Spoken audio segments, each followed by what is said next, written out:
Ei, tá cansada de ir no nutricionista e não conseguir emagrecer? E se eu te falar que é possível emagrecer sem deixar de comer o que gosta e perder de 5 a 10 quilos nas próximas semanas? Com o programa Receitas para Secar, isso é possível. Para saber mais, clique no primeiro link da descrição.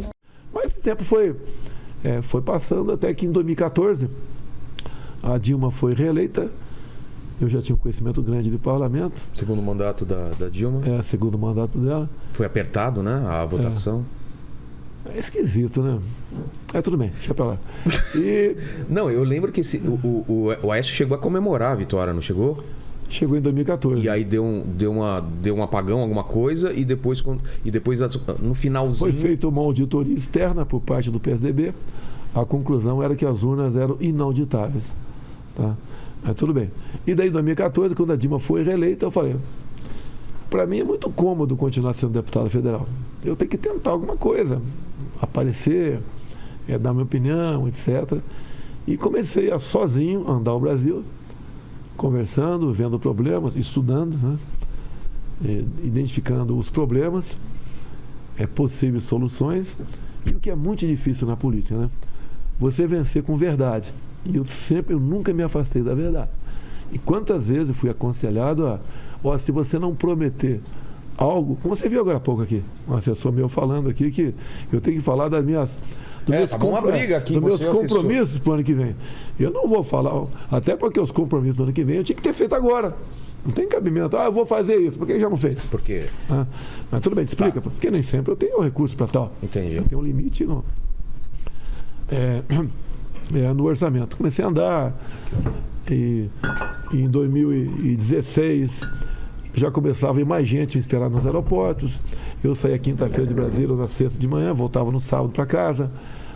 E foi num crescente. Chegou 2018, dia 6 de setembro. Eu estava muito bem, crescendo demais, reconhecido no Brasil todo. Milhares de pessoas me esperando nos aeroportos, comício. E a imprensa nunca divulgava nada, zero. Para o pessoal entender e a gente colocar numa linha do tempo, foi quando começou o Vem Pra Rua, né? O Vem Pra Rua vem nessa... Começou a aparecer depois o MBL, movimentos. Uma insatisfação geral sobre várias coisas. Muita coisa sobre o impeachment da Dilma Rousseff. Exatamente. Que foi acontecendo. Aconteceu em 2016 o impeachment dela. Como o senhor estava nessa época, assim? Eu era deputado, estava dentro do parlamento, votei, obviamente, pelo impeachment da Dilma Rousseff. A esquerda tentou se manter no poder a qualquer custo. Tá? Tem uma história aqui que eu não tenho como comprovar. Tá? O quê? Em 2016, tá? Tivemos ali naqueles dias um atentado em Boston, numa panela de pressão, onde numa maratona morreu muita gente e o impeachment estava subindo a temperatura no Brasil. Tá? Foi na mesma época? E aqui foi levantado que havia possibilidade de um atentado terrorista acontecer em Brasília. Quem seriam os autores, né? Os interessados em permanecer no poder. Que daí sobraria oportunidade para o presidente da República decretar estado de defesa. Essa defesa é algo anormal para uma determinada região e por tempo certo. E, então houve essa possibilidade. Bem, e outras coisas aconteceram. Isso perto do impeachment? Perto do impeachment, sim. Então houve essa possibilidade. Eu discursei sobre isso porque mais de 200 deputados se inscreveram para discursar, era 5 minutos para cada um. E as sessões foram 2 dias de 24 horas cada um, tá? Estou discursei de madrugada, falei sobre essa possibilidade também. Não houve repercussão nenhuma, porque eu conheço a esquerda. Eu conheço a vida pregressa de muitos que estavam no poder, como a própria Dilma Rousseff. Tá? Ela pertenceu a grupos terroristas no Brasil, mas não é o caso a gente voltar tanto tempo nisso aí. Aconteceu o impeachment. Tá. Aconteceu o impeachment, eu já era pré-candidato, era um pouco conhecido pelo Brasil. Quais eram as forças que estavam emergindo contra o PT nessa época? Não tinha uma força contra o PT. Não tinha alguém concentrando isso aí. Até porque o PT e o PSDB estavam desgastados, bastante desgastados. Tá? O Temer, como era vice... Porque o PSDB também tinha o Aécio, também com alguns problemas. Então o Temer foi o vice, houve o impeachment. O Temer não conseguiu deslanchar, porque problemas apareceram no governo dele também. Tem o seu legado, aí o teto de gastos, tem aí uma reforma trabalhista também, que não prejudicou nenhum trabalhador. Então, ele tem os méritos, o Temer tem os méritos. Tem os méritos dele. Mas ele ficou amarrado numa gravação lá no Palácio da Alvorada que atrapalhou muito ele. Dois pedidos de abertura de impeachment contra ele foram rechaçados, mas atrapalhou muito ele. Depois chegou 2000. O pessoal está reclamando. Chegou 2018 e sobrou quem? Sobrou o Haddad, do PT, até porque o Lula não estava preso, né? Tinha eu correndo por fora, tinha o Ciro, tinha a Marina. E tinham poucas novidades na praça, vamos dizer. A única novidade era eu. E novidade eu também, como presidente. Além disso, eu tinha uma atuação forte dentro do parlamento, com pautas conservadoras, a esquerda o tempo todo desgastando os valores familiares, querendo aprovar a ideologia de gênero, entre outras coisas. A homofobia falou muito alto naquele momento, né?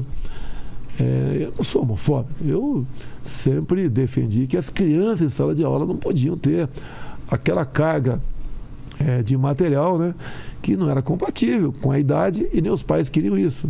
Então isso me valeu muito o processo. Então, essas pautas de costume, defesa da família, etc., contra a liberação das drogas, pesou bastante. Mas ao meu favor. Contra o pessoal, deixa se beijar. Não tem problema, cada um cuida da tua vida. Quer beijar um cara, deixa ele beijar, né? Cada um cuida da sua vida, sempre foi assim. E eu sou até a favor de casamento gay também, porque por que só a gente sofre com casamento? Eles têm direito também a sofrer. Exatamente. Todo mundo tem direito a casamento. Como é que fica a lei Maria da Penha no casamento homo? É a mesma lei, né? Mas tudo bem. Em função disso tudo, o desgaste do PT, o desgaste do PSDB, eu comecei a crescer. Passei pelo primeiro turno, né? Tinha também um sentimento muito anti-PT, né? Uma coisa... Também, muita corrupção. Era uma coisa, a corrupção, coisa terrível, né? A própria delação do Palocci, ele falou que tudo, né, foi aparelhado, em tudo quanto é lugar, o PT meteu a mão, ele ou seus aliados, exceto o Banco Central. E quando ele fala isso, alguns falam, ele falava e não provava. Não. Os 6 bilhões de delatores devolveram, 16 bilhões empresas também devolveram, chamado acordo de leniência. O equivalente a $1 bilhão nós pagamos para a Bolsa Americana, que tem de vista a interferência na Petrobras por parte do PT. Os acionistas perderam rendimentos. Então, um breve retrato, né? Se você for entrar mais a fundo, por exemplo, uma coisa que pouco se fala, só no fundo de pensões, por exemplo, Petrobras, Caixa Econômica e Correios, foram 45 bilhões desviados. É muita grana. E tanto é verdade, você pegar o contra-cheque de qualquer servidor, qualquer funcionário da Caixa Econômica, dos Correios ou da Petrobras, eles têm descontos que vão até, em média, 2030.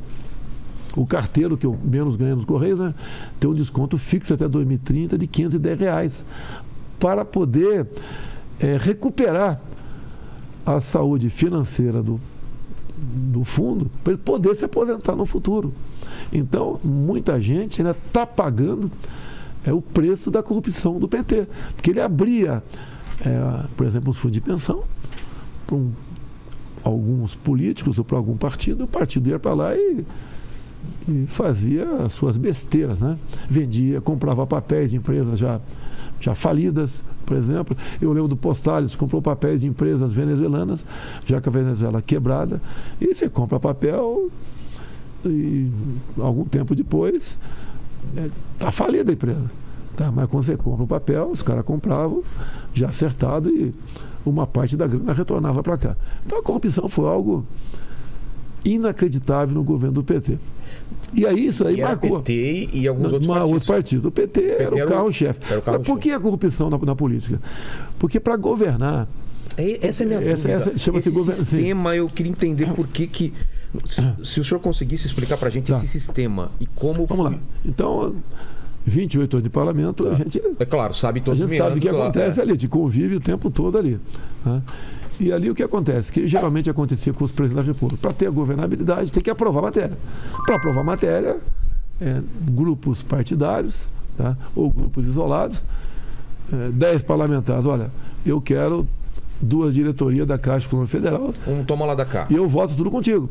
Eu quero uma diretoria da Petrobras, eu quero tal ministério. E por que a pessoa quer isso? Para ele, além do poder... Alguns até ousam dizer que bem intencionado. Até ouso dizer. Ou um pouco por ego, ou bem intencionado. Agora outros nem tanto. Outro é para meter a mão mesmo.